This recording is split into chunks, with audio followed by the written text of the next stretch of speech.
First, we had to press continue. So Chris was planned to be my maternity leave substitute, but unfortunately industry was more attractive. So after 2 weeks he quitted, but we still made him present his metabolomics work. And we also find a new substitute who will presumably give a talk in the next Advanced Mass Spec seminars. And maybe Michi, you can one time say hello that people already know who you are. Hi. Yeah, so I'm on maternity leave starting on Friday, so contact Michi. And but we still have Chris today, who presents Phytometabolomics in licorice, metabolome alteration by arbuscular mycorrhiza symbiosis. Chris is a native Freising guy, I would say. So he was born in Freising, he went to school in Moosburg, then he started to study chemistry as a TUM in Garching. And then he did his master's thesis already at the chair of food chemistry and molecular sensory science, also already working on Glycyrrhiza, glabra. And he finished his PhD in 2017 and moved on for a postdoc in the group. And then in March, I think he started to work with us. And in April, he quitted. So I think this is Chris is the shortest BayBioMS member we ever had. But I'm glad that you are today here and that we can hear about your project about the phytometabolomics. So Chris, I'm happy to hear your talk. The floor is yours. Thank you. So,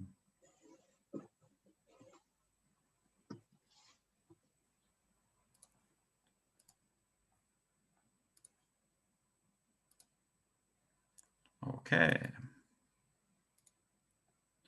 So thank you for the introduction and welcome you all to my presentation about phytometabolomics in licorice and metabolome alteration by arbuscular mycorrhiza symbiosis.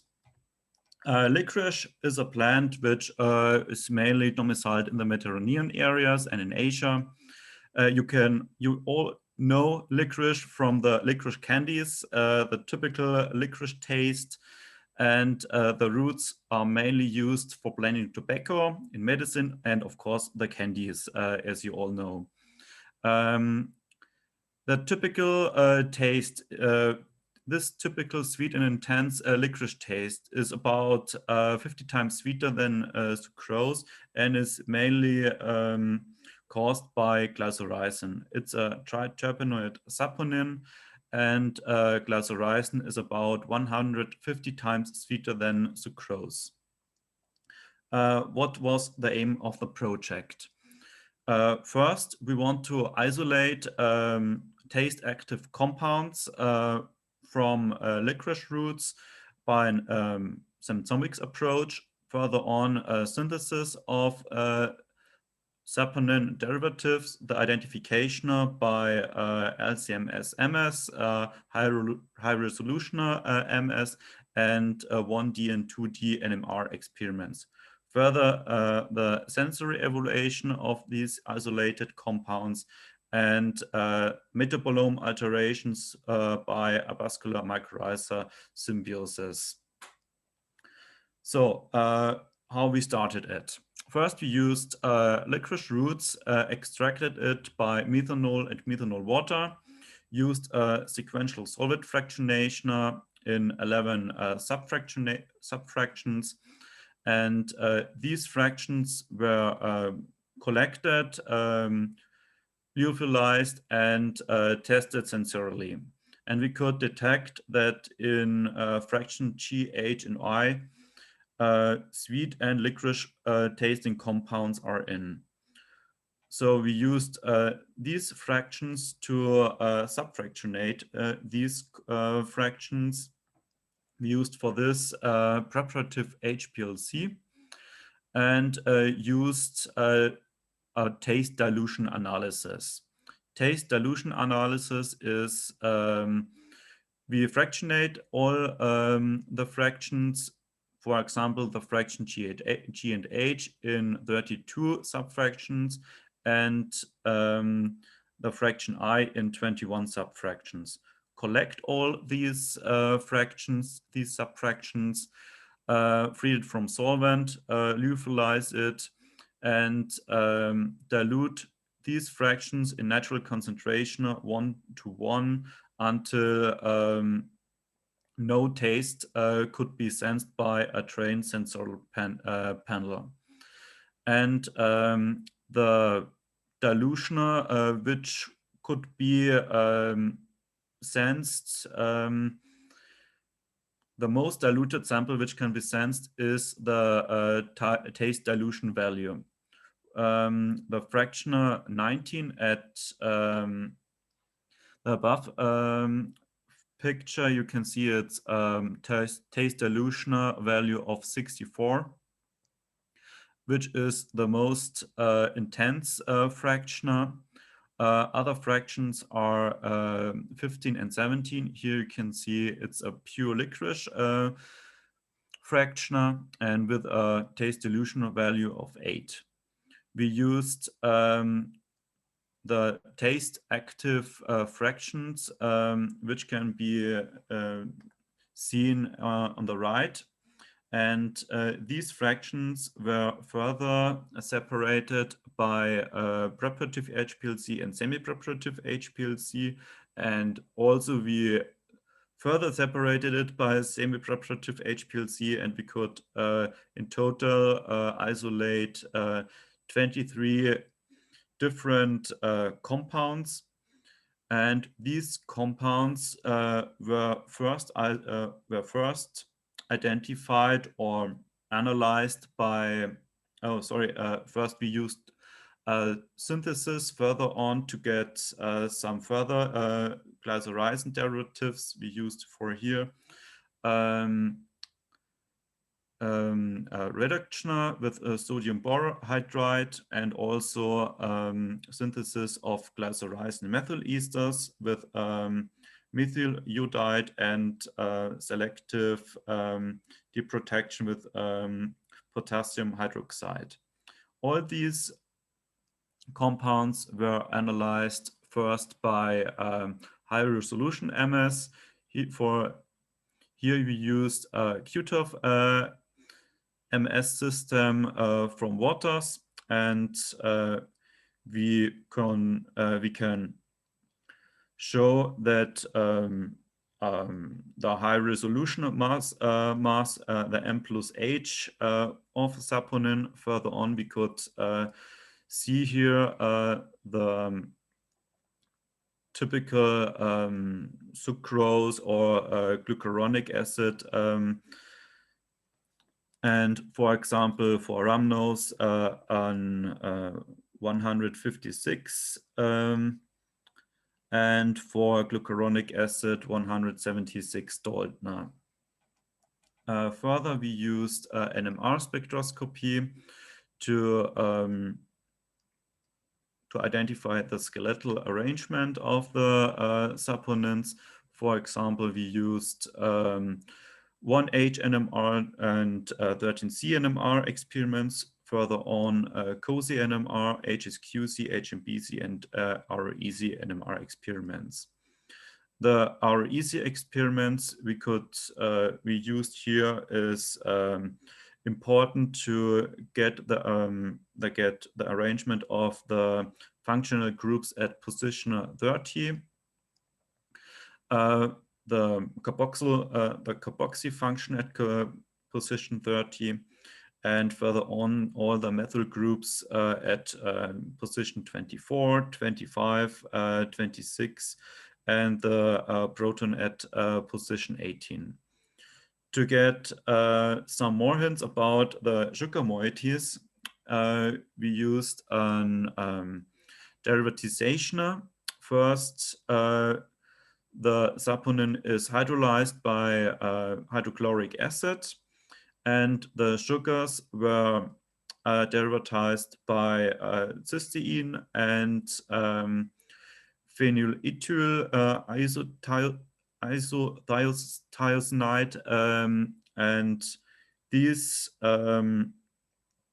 derivative is now analyzed by UHPLC MS, and we used here a Kinetics F5 column, and so we can separate the different sugars, and also we can measure here if it's an L-glucose or an D-glucose. We can measure here if it's enantiomeric pure one sugar or another enantiomer is built in the saponin. So in total, we could isolate and identify 23 Glycyrrhiza derivatives and the synthesized and 5 synthesized derivatives. From these 23 isolated derivatives, 11 Glycyrrhiza derivatives are completely new and could be isolated and identified for the first time. To get some hints how these compounds taste, we used some sensory experiments. We tested what taste these saponins have and what taste threshold these saponins offer. We could part it up in 3 different groups. The first group, which showed a better configuration at carboxylic group at position 30, have an intense sweet and licorice taste. The second group, which also have an better configuration of carboxylic group at position 30, but no carbonyl group at position 11, showed pure licorice taste or sweet and licorice taste, depending on some other functional groups and sugar moieties. And the third group, which offered an alpha configuration of carboxylic group at position 30, we could see that these saponins offer a pure licorice taste or a bitter taste, also depending on functional groups at other positions. So we could see here that the saponins we isolate are important for the taste in licorice, and we wanted to do some experiments to enhance the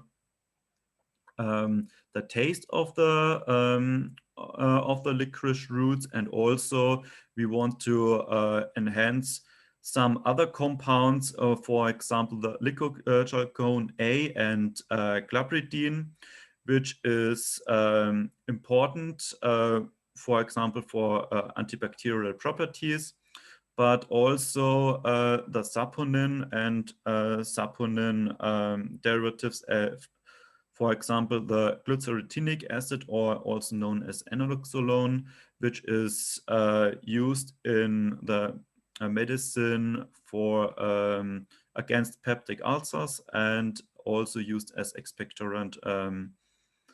Further, the saponins, for example, glycyrrhiza, is used for as topical treatment of psoriasis. So the licorice roots are mainly built in really warm areas, and also it's they are planted in sand, and it's quite problematic if the sand has a lot of salt and is really dry and no moisture is there. So we used the mycorrhiza infectioner to enhance the quality of the licorice roots, because mycorrhiza, when it's a fungi, and this fungi is at the roots, and it wraps around the roots and is the fungi becomes from the plant some sugars and some nutrients, but the mycorrhiza, the fungi, can provide ammonium ions, water, zinc ions, and phosphate ions. And so the mycorrhiza infected licorice roots have an increased drought tolerance, increased salt tolerance, and so also an increased resistance to heavy metal toxicity. So we used infected licorice roots and not infected licorice roots, which are planted in sand or in substrate. Substrate, it's torf, and in sand it's also planted with phosphate, without phosphate, and in substrate without phosphate. 9 plants are planted in with each conditioner, and the plants are dissected in big roots, fine roots, and fiber roots. So in total, 162 roots could be collected, and each root was extracted in triplicate and was measured in twice to get rid of variations, because the roots can be quite variable in content, in saponin content and phenol content. So we used first the 23 saponins.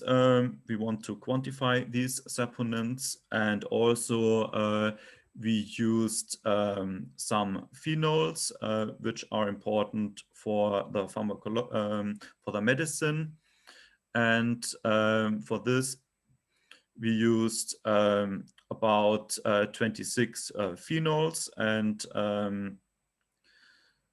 triterpenoids, and in total we quantitated 51 compounds. For this, we also needed some internal standard. We used glycyrrhiza and methyl ester. We synthesized from glycyrrhiza and also glycyrrhiza ethyl ester D5. Further, for the phenols, we used as internal standard rutin and quercetin, which is not in the licorice root samples. As extraction, we used beet bitter. We used an extractioner first with methanol, water in different constitutions and concentrations, and further DMSO, methanol, and water. All these solutions have internal standard in it. We homogenized it with beet bitter, centrifuged it, combined the 4 extractions, concentrated it, and stored it at 4 degrees until we measured it. For reconstitution, we used acetonitrile water 50-50. Here, a short overview of the measured samples and the measured compounds. And we could separate all the compounds by mass transitions, and further by retention time. We used a stationary phase and kinetics F5 column, and in positive, easy positive ionization. We could separate it in 10 minutes, these 51 compounds, and quantitate these So first we used a PCA to show some differences between infected and not infected mycorrhiza licorice roots, and we see that there are differences, but the differences are depending on if it's planted, the licorice root is planted in sand or in substrate with phosphate or without phosphate. So we used PLSDA. For example, here we compared licorice roots with mycorrhiza, without mycorrhiza, which are planted in sand with phosphate. And here we can see that the plants showed a downregulation of saponins and downregulation of the polyphenols if the root is, the licorice plants are planted in sand with phosphate. If we plant the licorice plant in sand without phosphate, we see an upregulation of the saponins and a downregulation of the phenols. Further, if we plant the licorice plants in substrate without phosphate, we can see here a clear upregulation of saponins and a clear upregulation of phenols. So the torf and without phosphate and the infection with mycorrhiza showed a clear upregulation of saponins and of phenols and better quality of the licorice roots for industry and medicine. So to sum it up, we could isolate 23 taste active saponins. 11 saponins are completely new. We used for this UHPLC TOF-MS 1D and 2D NMR experiments, and further on LC-MS. Further, we synthesized several Glycyrrhiza derivatives. We used psychophysical studies, and we could detect taste thresholds of 10 to 43 micromole per liter for sweet and 6 to 56 micromole per liter for licorice, and 23 to 210 micromole per liter for bitter. The 20-alpha substitution pattern is really important for the taste.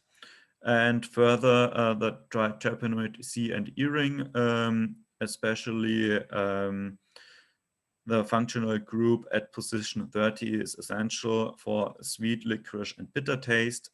And we could quantify different licorice samples regarding the saponin and phenol content, which are infected by arbuscular mycorrhiza.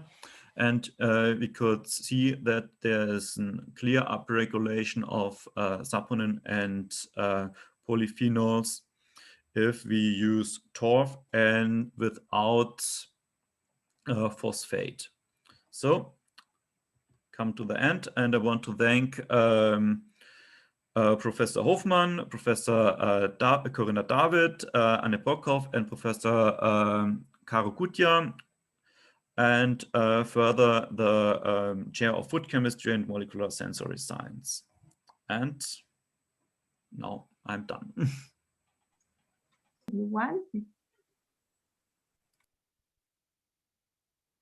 Yeah, I will quickly introduce Julia. I have already seen her online. Yeah, there she is. So Julia is in her holidays. She's presenting this talk here from her precious holiday, Julia. Thanks a lot for doing that.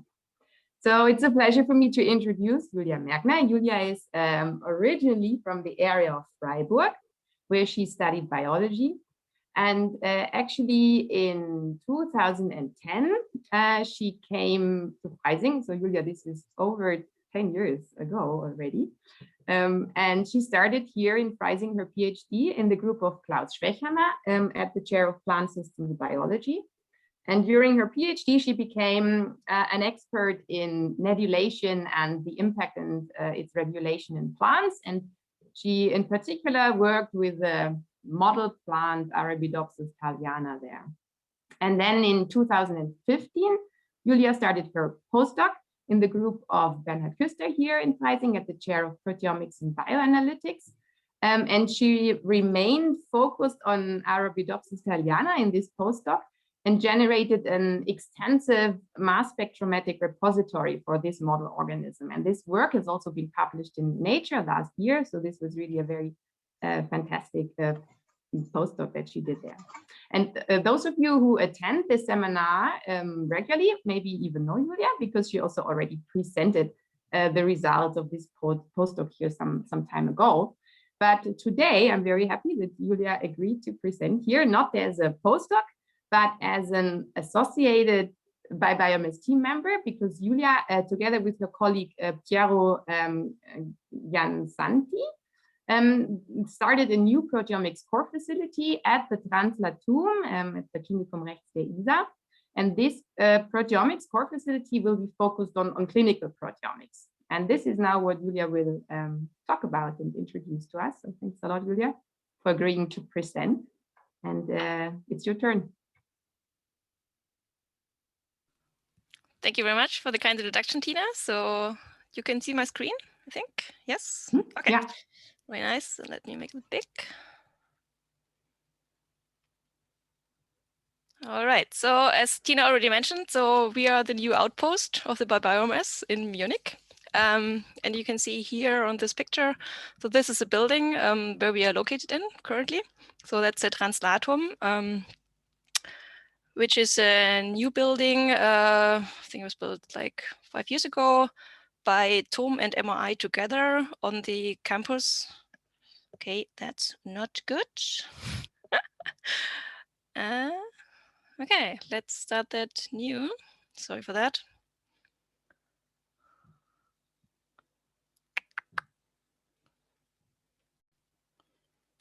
There are always some technical issues. So, okay. So this is the Translatum, and it's located here, as you can see, in Munich, so on the eastern side of the Isar. So if you're ever around, you can watch this beautiful building. So our office is actually located here exactly beside the entrance. So the easiest way to reach us is actually to knock on the window. Right, so, and yeah, so we were set up last year, and our group is still quite a little. So currently we are 2 people who are running the core facility.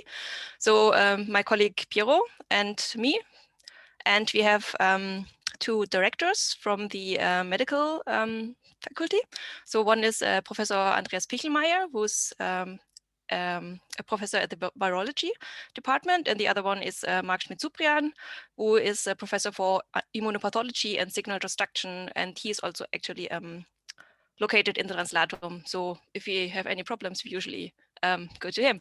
And yes, and currently we are still working very much together with the BayBioMS in Freising. So all of the great group members, so many of them you probably know, because we are still setting up also our facility. So we currently are acquiring all of the instrumentation and setting up the lab space and everything.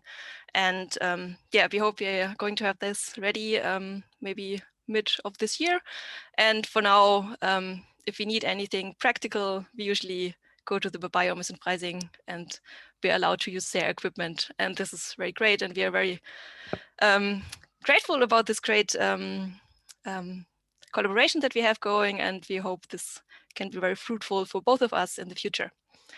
So you all know about proteomics. So what we can actually do with MS-based proteomics is we identify and quantify proteins, and we can also identify and quantify and also localize the sites of post-translation modifications.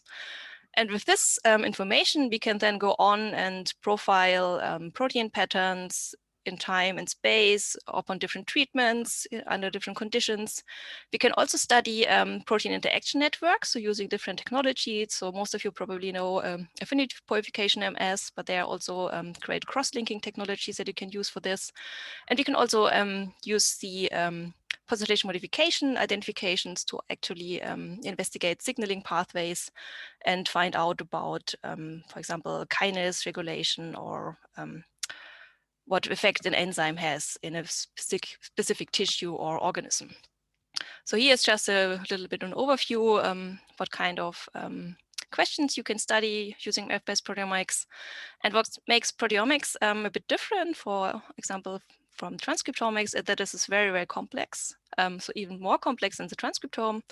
So you'll know that we have a genome, where we also can have some modifications, but usually each cell has roughly the same genome. Then we have lots of different transcripts, and these transcripts are then also transformed into proteins. And here you have a wide variety, because each protein can also then again be modified in a specific way. And these proteins can then interact in different combinations. So it gets more and more complicated the more further you get away from the genome.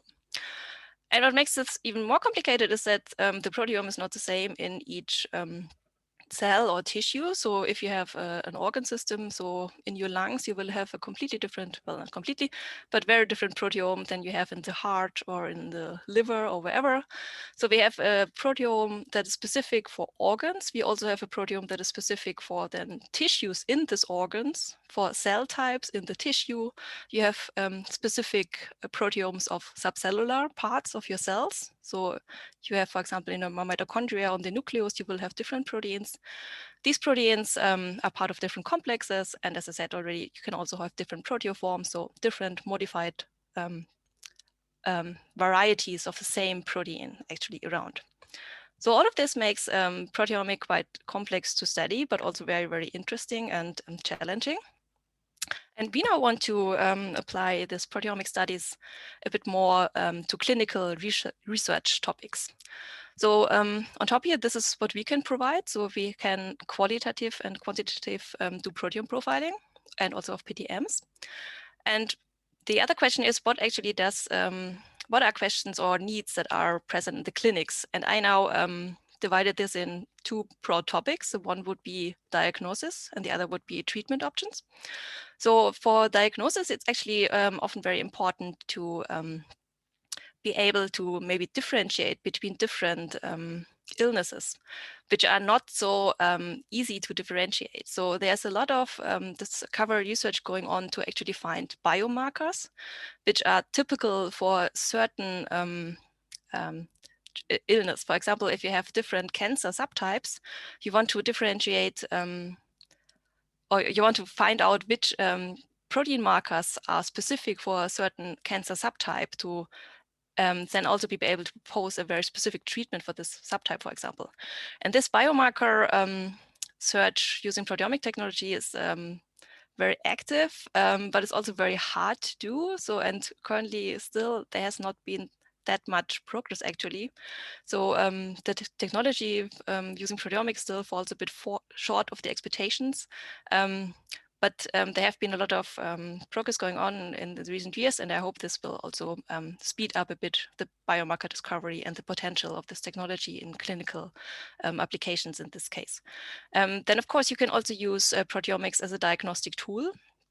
So in many cases, currently, this is done using antibody-based technologies. So for example, to identify a specific biomarker that was already discovered, to then see, yes, this specific patient, we find this biomarker, and this is then a certain diagnosis. You can, of course, also use proteomic technologies to investigate certain proteins. Of course, this also means you have to set up a specific assay for this, but this is in principle possible, and this is also something that is being developed at the moment. Then when you go to the treatment point, sorry, let's go back. What is often done also using proteomics technology is to actually investigate the mode of action of a specific drug. So you want to treat your patient with a certain drug, but to do that, you actually also need to understand a bit how this drug actually works. Also, if they are possibly off target, so you can maybe also explain some of the side effects that this treatment has if you know more about the way that the drug that you actually give the people works in the organism. And of course, also people are very different. So as I already showed you, so we have a different proteome in different cell types and different organs, but you also have a slightly different proteome between different people. So what you also need to or can do is actually generate personal protein profiles for specific people, and then based on this recommend a specific treatment option which is best suited for this particular person. So here I just summarized a few of the challenges that we face or probably going to face when we want to do more clinical proteomics. So one thing I already mentioned a bit is the population variability. So you have very different people, different ages, different health conditions. You have very different sample types. So you can have blood, urine, all of the fluids that you can get from patients, but you also have biopsies, tissue types, so very, very varied sample types that you have to process. And of course, there's a big need in this kind of clinical research to do standardization, so to have very good standard operation procedures and to limit the variability as much as possible. And what I also see as a big challenge is what I call here now translation. So this can mean a lot of things. So one is the translation from actually discovery research also to the clinic, so that it's actually also useful for actually patient treatment. Translation can also mean the kind of language that is used by now proteomics people, but also by clinicians. So sometimes you use the same words, but you mean something completely different. So sometimes there's also a bit of translation needed to understand actually each other and what are the specific needs of the clinicians and what is possible to provide on the proteomic side. So MS-based proteomics needs to be very robust, reproducible. It needs to have quite a bit of speed, so it must be able to have a high throughput, sufficient resolution and sensitivity to answer the challenges that are posed by doing clinical proteomics. And here's just also again an example about what I meant with proteome variability. So you have very, very different people that are different in their health status and their age and so on. What this also means is that you need larger cohorts actually to reach the statistical power to be able to detect slight variations which are caused actually by the disease and not by some other influencing factor. If you have large cohorts, it also means you will have to use a lot of MS time actually to measure these samples. So this also puts quite a high demand on the sample prep workflows and also on the MS setup. So be able to measure lots of sample in a reasonable time. So it's still, actually, so they are able to do and to measure these large cohorts which you need to for these clinical applications. And the other thing that is shown here is the clinical sample types. So as I already told you, there are very different samples that you can get. Of course, a large emphasis is on fluids because these are easy to get from patients and also mostly non-invasive. So it's not such a big hassle to acquire them. What is very challenging in fluids? So one example is shown here. So this is example for plasma. So plasma has is a bit of a nightmare sample for proteomics people because it has such a high dynamic range, so something like 12 orders of magnitude. And you can see here that the difference between albumin, which in this example, let's see if I can get my, go back. So you have albumin would be the highest abundant protein, and in this case, interleukin 6 was the lowest abundant protein that was measured. And the difference between them is, as you can see here on the pictures on the right, it's a bit like using the same photographic setup to make a picture of the whole world and then zoom in very specifically and just take a picture of translatum. And using the same technique for this different kind of magnifying needs is actually very challenging, and that's why we have so bit of problems with our technique actually to get a very good coverage of, for example, plasma samples, because the differences in the protein levels are just so big. Other sample types that we're probably going to use a lot are, for example, Ffpe tissues. So these are retrospective analysis then, and what you have challenging here is, of course, to extract the proteins actually from this tissue type, but there are now protocols available where this works quite nicely, and I'm quite confident that this can be a very good source of tissue material for us in the future. Another challenge might be for tissue biopsies actually. So here we have different problems. So here we have this case that we're quite limited in the sample amount that we have. So of course we also need to adjust our workflows that we are able to use quite little amount of material to get a reasonable number of protein identifications. So this picture I found on the EvoSep homepage. So EvoSep is a producing LC system, and they made a survey from, it's like 70 participants. It's not so much, but I found it still quite interesting. So they ask what matters actually in clinical proteomics. And you can see here in this circle, so rank 1, what people answered was that they reproducibility is very, very important, and rank 2 would be the throughput. And this is what I also told you a bit already. So we need, at least on technical side, very good reproducibility because we already have such a high variation maybe on the input material, and also we need a high throughput method. So how can we, or what can we adjust in our workflow to be able to do this? So usually the workflow that we use consists of roughly 3 parts. So we have the sample preparation part, we have the LC-MS part, and we also have the data analysis part. And when we now go through this a little bit, so what we are going to use a lot in our future sample preparation techniques is an automated system where we can process samples in a 96-well format using a robotic system. And this will, of course, mean that we can increase our throughput a lot, and it also means that we have better reproducibility. So in principle, it's usually you don't have so much difference if you prepare a sample by hand or with a robot. However, of course, the robot can do 96-well samples much quicker than you do. And also for the reproducibility, it actually makes quite a difference than doing it by hand. Another thing that we want to try, and which is also already now used in quite a lot of proteomics laboratories, is to switch the LC system from the standard nanoflow to a microflow system. So I don't know how familiar you are with the LC-MS setup, but usually, so in the nanoflow system, you have a quite thin column, which goes from the LC to the MS.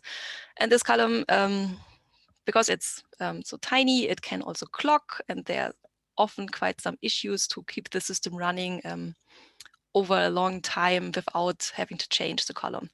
So what can be done with the microflow system? The big difference here is that you use higher diameter columns and a higher flow rate. So this is 2 effects. So one is that the column is actually quite robust. So you can run lots of more samples over this type of column. So here on the bottom, you can see an example from one column was here used for 14,000 runs. So this is quite a number to achieve. And this, of course, is very convenient. So you don't need to change the column so often. It also means that you don't, that you get more robustness because your LC setup will not change between different sample types. So you will also have 1 step of variability less to worry about. But also is the case with this high flow microflow system that you have. You use a higher flow rate, which means you also get sharper peaks, which also has the effect that you can actually decrease your gradient time. And of course, shorter gradients means you can run more samples in the same amount of time that you previously used for the nano system. One disadvantage of the system is that you need a higher input to achieve the same number of identifications as you do with nano. So here on the right, you can see here In red is always the nanosystem identification numbers, and in blue you can see the numbers that were identified with the microflow system. And if you use the same input material, you get significantly less IDs on the microflow system. However, if you increase the input to roughly 10 times the amount, you can get pretty much the same number of IDs with microflow systems than you get with nanoflow. And in many cases, we're actually not limited with the sample input amount that we have. So in this cases, this option of using a microflow system with shorter gradients and more robustness is very attractive for running samples. Another point that is or has seen quite some technical advances in the recent past is also on the point of an MS instrumentation. And so here I only show a picture of Orbitrap Explorers actually, so Orbitrap system. So there, but there are also advances. For example, maybe you have heard of timsTOF and yeah, different mass spectrometers that were developed in the last years, which actually have quite advances in speed and also in sensitivity. And there's also now going, so since already a few years, a bit of a shift in the measurement techniques that are employed. So the standard Dda technique has gotten a bit of a challenge by DIA technique. So I don't know if you're so familiar with. So it's a bit of a different type of measurement system.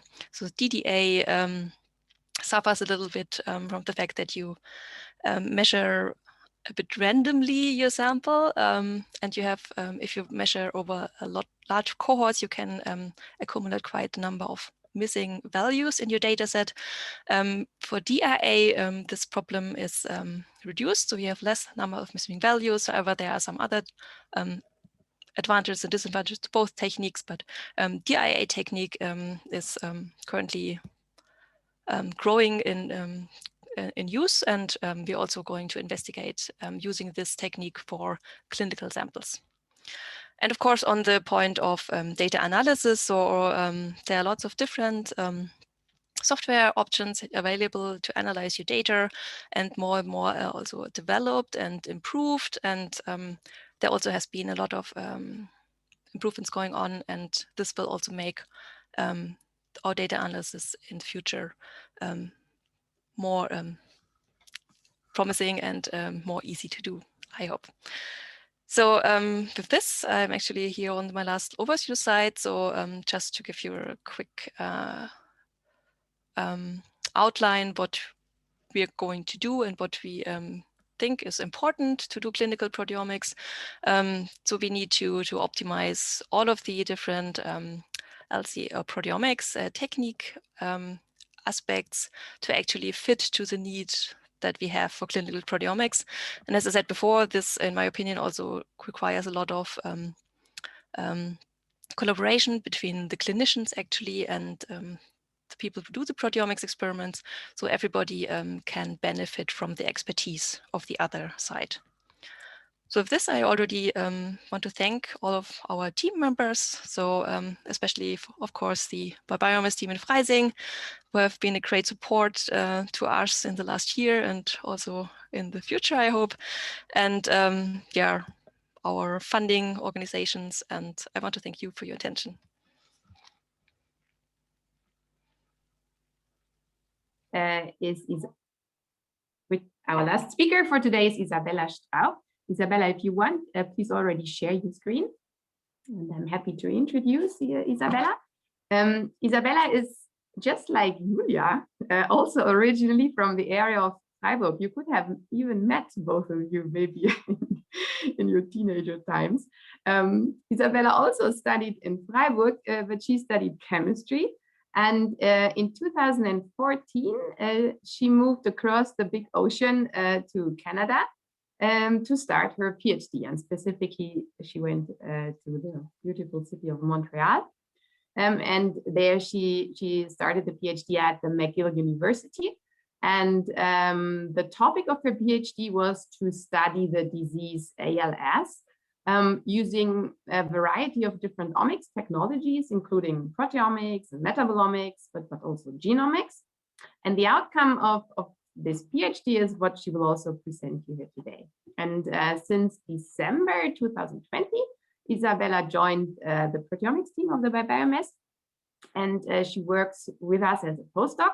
And she supports a big European grant that the BayBioMS got, which is called the EPIC XS grant. And this grant provides access to state-of-the-art proteomics technologies to research groups all over Europe. And Isabella's task in that grant is to support these various different European groups. Yes, and with this, I'm looking forward to Isabella's presentation.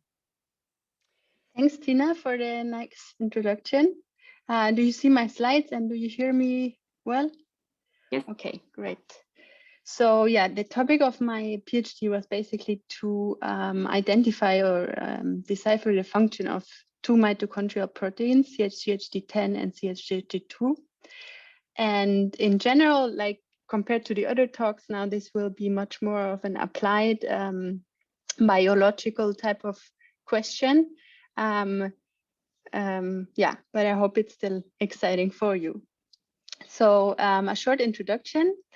CHCHD10 and CHCHD2 have been associated with Parkinson's disease and ALS, respectively, and CHCHD10 affects, therefore, motor neurons, and CHCHD2 dopaminergic neurons. So it's two different types of neurons. However, the two proteins are pretty similar in their structure, and they're both mitochondrial, which is why our lab was interested in it, because we are coming from like a mitochondrial biology type of angle. So in general, it was about neurodegeneration and what is the role of these two proteins in mitochondria.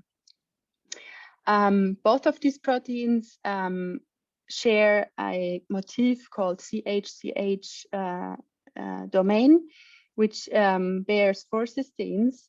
And basically, when they are imported into the mitochondria, they form these disulfide bridges, and that's how they're trapped in the intramembrane space of the mitochondria.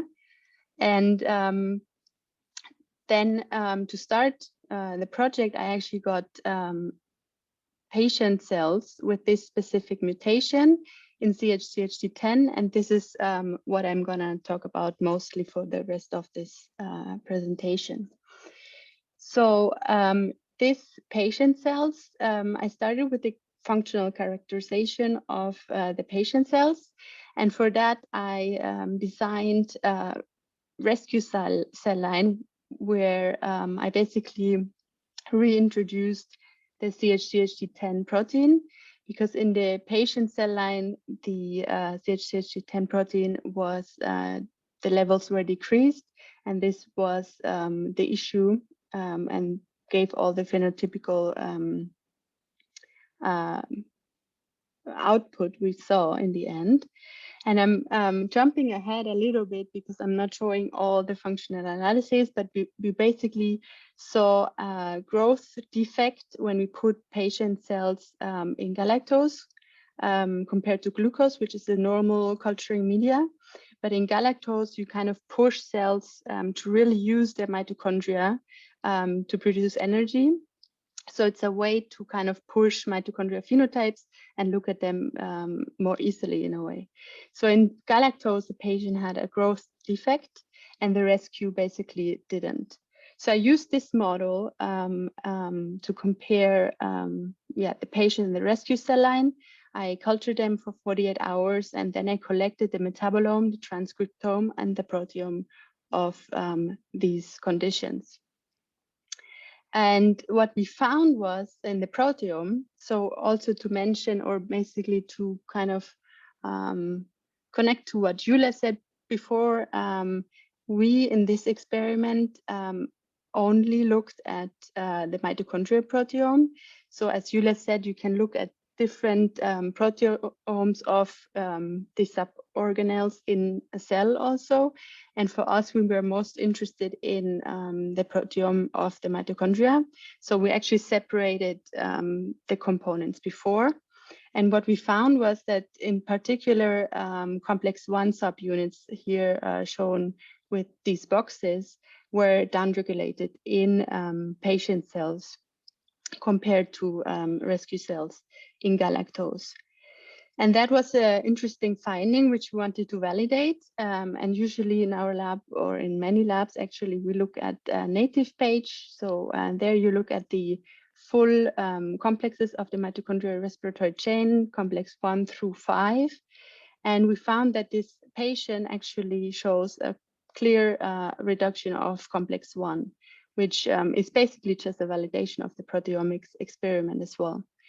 And another functional readout for mitochondria is the Seahorse assay. So you treat your cells with different drugs of the respiratory chain and inhibit these different complexes. And basically what you can see here in green is that with all the parameters you look at in this curve, the patient respires or uses much less oxygen than the control cell line or the rescue cell line, which is here shown in purple. So these were just 2 functional readouts after basically the proteomic experiment, which we did to validate. Furthermore, then we were interested in finding partners of CHCHD10, because this is how I started the project, first just with CHCHD10. And in an immunoprecipitation experiment, we actually found that CHCHD10 and CHCHD2 interact pretty closely with each other. So again, here we were using mass spectrometry to do a co-IP experiment. But then on top of this, we also wanted to see the nature of the complex. And for that, you can do a second dimension page where you basically have a first native page in the first dimension, then you actually cut your gel slices and put them on a second dimension STS page, and you get the complexes separated into their individual components. They should all basically align in one size. And we saw that in control cells, the CHCHD2 and 10, which are both pretty small proteins running here monomerically, form this high molecular weight complex at around 230 kilodalton. And this was pretty interesting and a new finding. And actually what we saw in the patient cells, this complex was, CHCHD10 was not present in this complex. And CHCHD2 kind of seemed to compensate a bit a part of this complex. And then in a second, what I just said, experiment, we wanted to see the metabolome actually of this specific setup. And in a way, this validated also, or this kind of played into in the same picture. We have a downregulation of complex 1. Therefore, we saw differentially expressed, or you don't say that with metabolites, differentially abundant, I don't know, NADH, NAD plus ratio, because this is the substrate of complex 1. And also lower ATP and GTP, so lower energy equivalents in patient in galactose. And at the same time, we saw an increase, of ADP, GDP, and GMP and AMP. So yeah, our model was then we have a complex 1 deficiency with lower energy equivalents. How can we integrate this? And there's actually a nice tool. I don't know if there's something more elaborate, but this was the one I was using. It's called MetaboAnalyst, and it's a tool developed by a group at McGill. And you can basically integrate proteomic and metabolomic data, and you get these plots where you can see the pathway impact plotted against the p-value. And what we saw in glucose already, and what we were expecting also from our Seahorse experiment, is that the glycolytic process is upregulated, and at the same time, you see downregulation of the TCA cycle. So this was just another way of showing the data, but I found it quite neat, and it's, I guess, one attempt to integrate different types of omics data. And there's a lot of tools being developed at the moment, and maybe some of the audience already knows other tools as well. Then I want to connect again to the talk of Julia a bit, because she was explaining where we come from the genome, then we go to the transcriptome, and then we go to the proteome. And what's actually often the case is that in the transcriptome, you have much more values and much more things to look at, because you cannot cover all the proteins in the proteome usually. So same as here in my data set, I had basically the whole genes covered in the transcriptome, and therefore a lot to explore, versus in my proteomic data set, which was limited also to mitochondrial hits. I couldn't see all the details now. That's also why in this part of the story, in this slide, I couldn't integrate my transcriptomic data with my proteomic data, because here I'm actually looking at the integrated stress response of the ER. So those proteins were not covered in my proteomic study. But what was interesting here, and the ER and the mitochondria stress response are quite connected. So therefore we got the idea to look actually there. And what was interesting is that we actually did not see a general activation of the integrated stress response, which is usually goes through the phosphorylation of eIF2 alpha, which was actually downregulated in the patient in galactose. But rather, we see an upregulation of the integrated stress response through a different pathway, which is through BIP, ERN1 or ERA1, XPP1, and CHOP.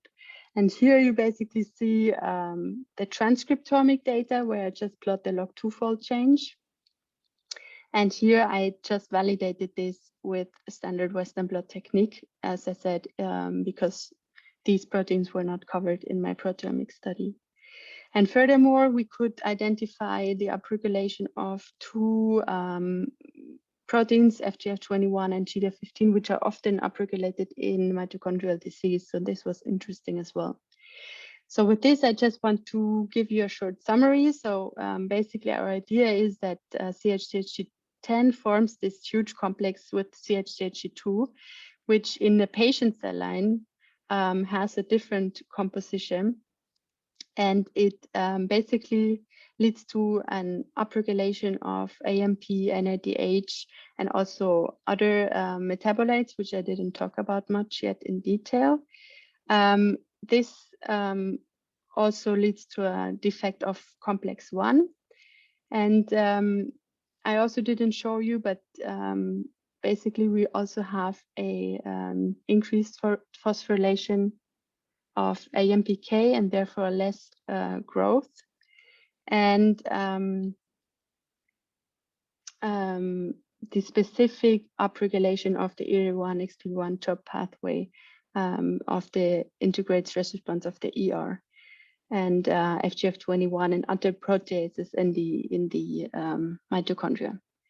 So with this, I want to thank my lab, basically mainly Eric, who was my supervisor, Hannah, who was research associate, and Alex, also a research associate in my lab, and my student, Yang Chen, who was there for 6 months, and I supervised him. He helped me a lot with the second part of the project.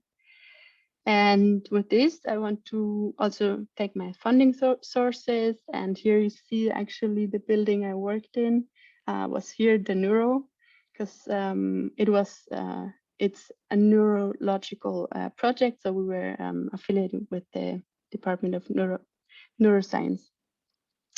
And yeah, with this, I want to thank you for listening, and I'm happy to answer questions.